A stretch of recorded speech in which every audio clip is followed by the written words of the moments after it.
پر ظلم کرنے کی ان کی طاقت نہیں ہے. یاد رکھو میری بات کو. یہ کمزوروں پر ظلم کرتے.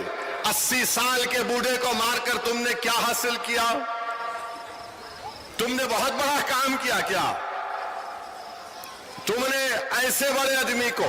اچھا ہاں، اور ایک چیز، احمد نگر اس لیے بھی مشہور ہے کہ یہاں کی جیل میں نہرو تھے.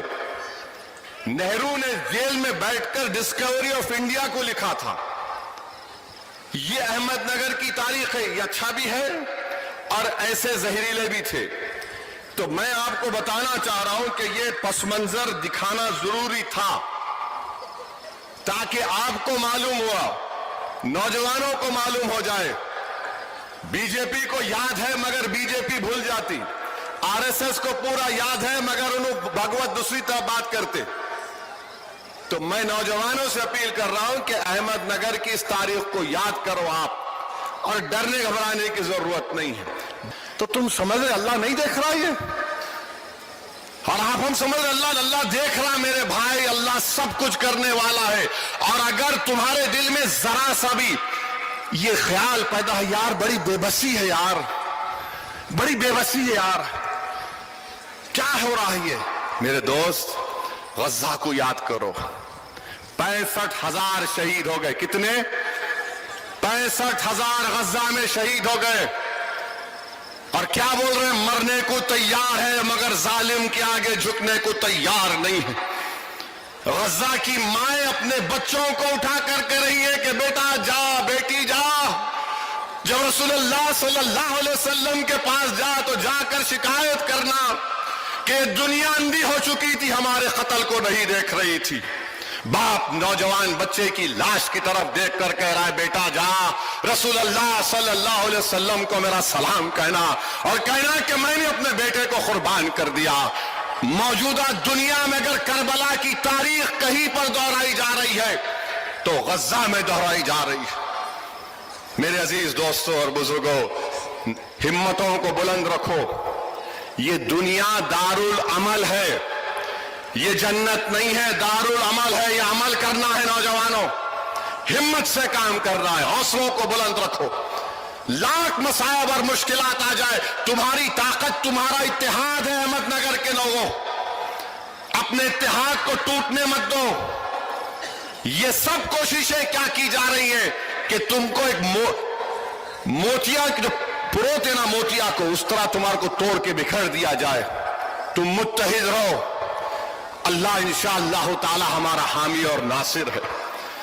ہمیشہ یاد رکھو، ہمیشہ یاد رکھو، اللہ ہمارے لیے کافی ہے. حسبنا اللہ نعم الوکیل، حسبنا اللہ نعم الوکیل.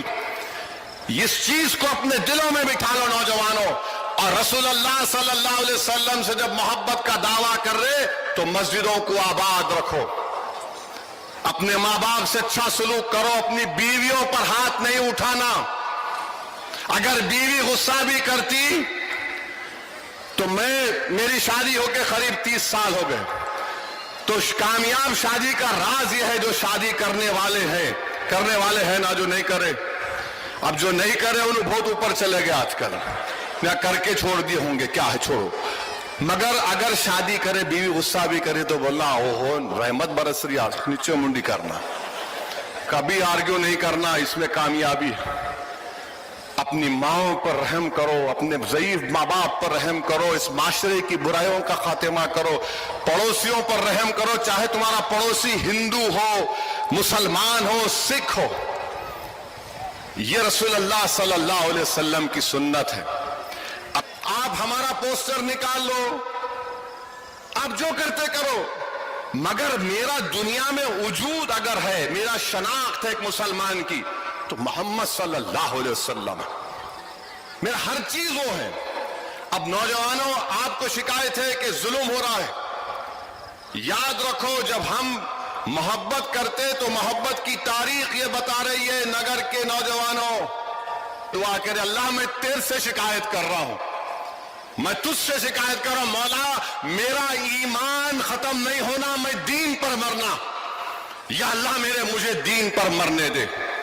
موت سامنے مر دعا کیا کر رہے، شکایت کر اللہ سے. اور پھر کیا کہا، اللہ جو آج مجھے لوگ مار رہے ہیں، اللہ تو ان کو چن چن کر تو ان سے بدلا لے. تو جو لوگ آج ظلم کر رہے ہیں، حضرت خبیب بن عدی کی روح پکار کر کہہ رہی ہے کہ جو لوگ آج ہم پر ظلم کر رہے ہیں، ہم کمزور سمجھ رہے نا، اللہ ہمارا بدلہ لے گا انشاءاللہ تعالی.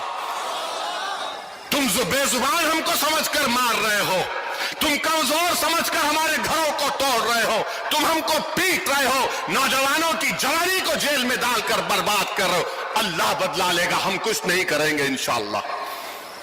میرے عزیز دوستوں اور بزرگوں، حوصلوں کو بلند رکھو.